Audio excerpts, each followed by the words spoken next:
дубль 2 бағана бері сөйлеп осы. Анда наушниктан даусым жазылмай жатыр. Тағы айтып жатырмын мен. Мынау тірліктеріміз болмайды. Әрбір семьяда тыныштық болу керек. Мынандай қырғын төбелес болмау керек. Қырылып жатқан әрбір семьяда рахаттан өмір сүру керек.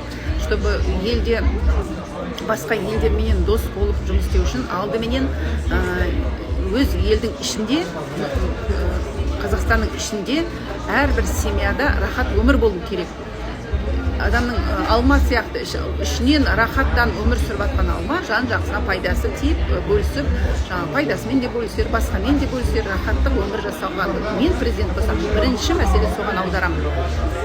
Мынандай қуып жүріп, үйінің бәрі сасып кеткен. Мен айттым, кеше үйге келсем, жаңа шықтым, сасып кеткен.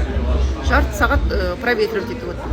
Соның барлығы тоқтайды. Заң бойынша ешкім заңымыз пока нормально ғой.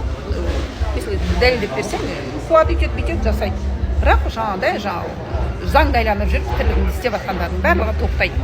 Мынау жүрген беспределдің бәрі тоқтайды. Қазақстан қазір ішінен дірілдеп бітіп жатыр. Өтіріктен әнесін айттым. Өтірік емес, параллельно бірдеңелер болып жатыр. Есін иіскеп аласың, жылап еңіреп тұрып аласың, ұйықтап тұрасың. Өлмесең азанда тұрасың да қайттан осылай неге кешке үйге барасың, қайттан осындай тірліктер болады. Ең бірінші Қазақстан алға қарай жақсы болу үшін әрбір семьяда, әрбір үйде, әрбір адам Қазақстанда рахаттан өмір сүре бастау керек. Ондай мүмкіншілігіміз шүкір, Қазақстанның байлығы да бар, басқасы да бар. Соның бәрін қолдау керек. Сол кезде ғана басқа елдермен қарым-қатынас жасауға болады. Қарым-қатынас үзілген емес қой біздің қазақтар. Бір сіңлім айтып еді, біз бұрыннан елмен доспыз, барлық елмен біз доспыз. Қазақстан қашан ешкіммен жау болып еді? Біз ешкіммен негізі жауланбайтын қазақпыз.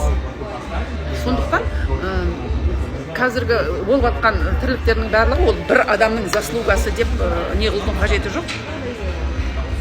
Бірақ қазір Қазақстан ішінде ішкі насихаты бұл құлдырап қалған. Құлдырап адамдардың бәрі безіп жүр. Поушек далдақ жұмыс істетпейді. Тек солардың айтқанын істесең ғана жұмыс істейсің.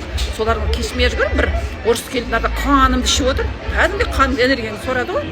Сөйтіп мені басынан бұрып онлайн төбелесесің, айтамын ғой. Бұрып төбелесіп жеңбей шықсақ, кетіп барды жылдып. Осыдан теперь ты никогда не будешь президентом деп онлайн айтып бара жатыр.